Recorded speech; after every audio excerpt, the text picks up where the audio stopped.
Logotipo do Instituto Claro. Surge o texto. 7 perguntas sobre escolas cívico-militares.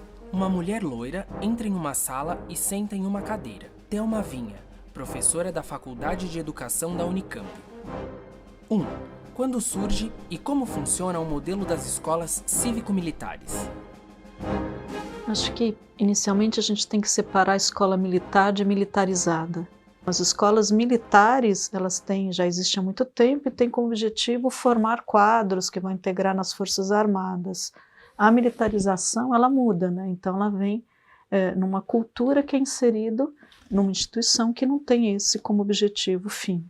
Esse modelo ele vai apresentar algumas características, né? Ela tem início em Goiás, foi em região bem vulnerável, em que buscava lidar com a questão da violência, só que essas escolas, como elas apresentam um êxito no rendimento e uma melhora da disciplina, ela começa a ter esse modelo divulgado como alternativa para o fracasso, entre aspas, da escola pública.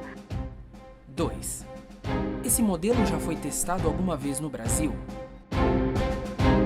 É a primeira vez que é o primeiro governo que defende a militarização como alternativa para a resolução dos problemas, dos desafios da educação pública. Mas a gente precisa considerar que se nós temos 150 mil escolas públicas no país, esse universo é muito ínfimo de 216 escolas. Mas o que preocupa é muito mais a concepção de escola, de educação pública que está por trás, quando coloca um decreto incentivando isso. 3. Um dos argumentos em defesa dessas escolas seria o alto rendimento. Qual é a sua avaliação sobre essa questão? A gente tem que olhar com muito cuidado esse alto desempenho que é propagado. O primeiro aspecto das escolas militarizadas é que elas têm vários modelos de funcionamento. Um dos modelos que é muito vigente é que grande parte dos alunos são filhos de policiais militares. Nós temos também, a maior parte das escolas militarizadas tem processo seletivo de entrada. Então você tem uma parte para filhos de militares, outra parte você tem para vestibulinho, para provas de acesso. Então os alunos são pré-selecionados. Além disso, existem muitas escolas, elas têm um incentivo muito forte para contribuição mensal, para matrícula. Não é obrigatório, mas os pais são muito fortemente incentivados a contribuírem para essa escola.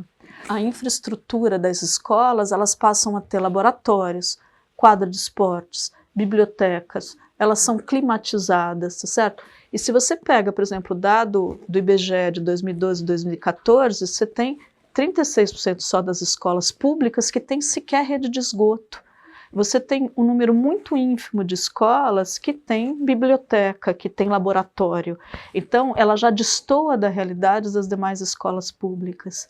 Um outro aspecto que chama atenção é que os alunos que não se adaptam a esse modelo, eles são excluídos dessa escola, o que facilita também você ter um melhor rendimento. Então, o que eu estou querendo trazer é que essas escolas têm condições diferenciadas, por isso que o resultado é diferenciado.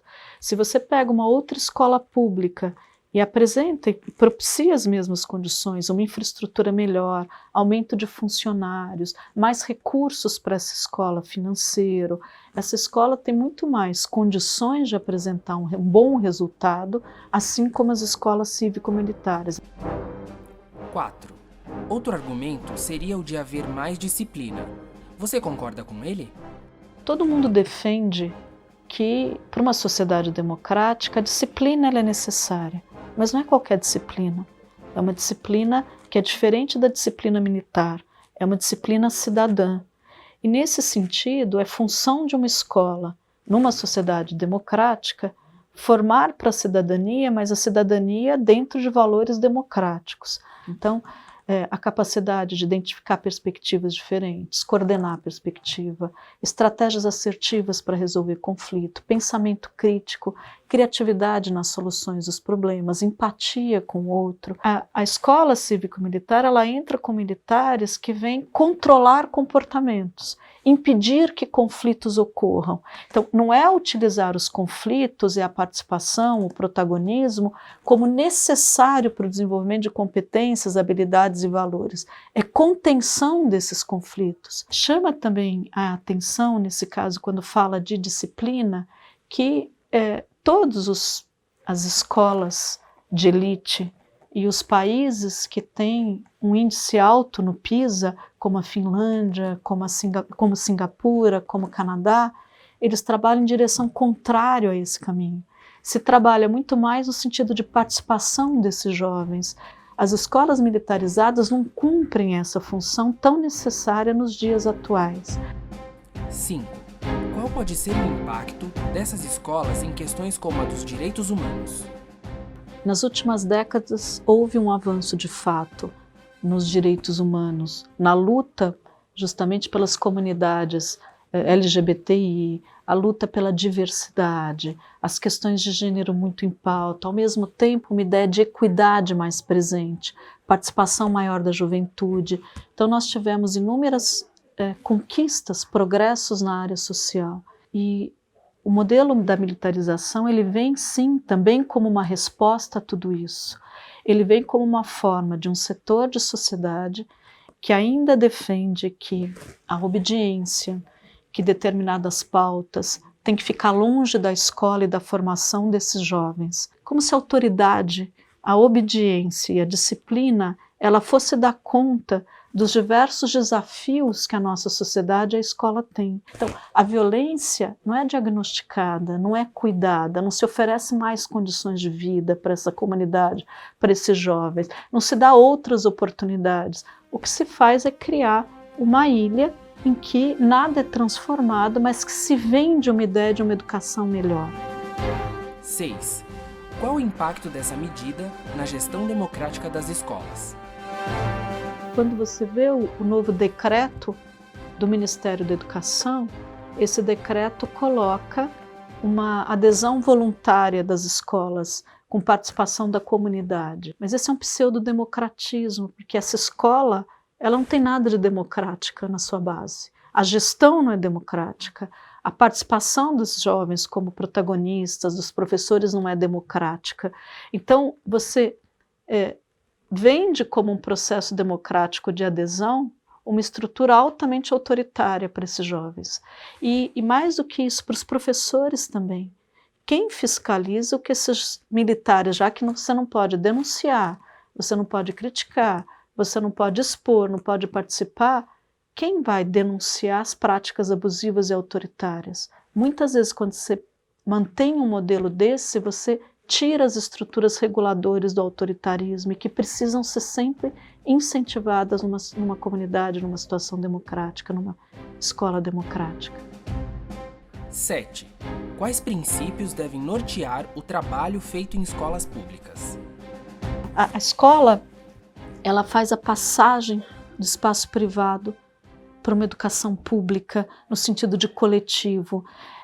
As crianças, elas aprendem a ideia da igualdade quando ela entra na escola e percebe que as regras valem para todos, porque na família a relação é assimétrica. Na escola ela aprende que existe uma diferença em termos de funções que são exercidas. Então, existe uma assimetria funcional. Diretor, professor, aluno têm funções diferentes, mas existe uma assimetria de princípios que devem valer para todos. Mas é nesse espaço também que essa criança vai aprender a lidar com a diversidade. Perceber que a diversidade ela é um bem da democracia.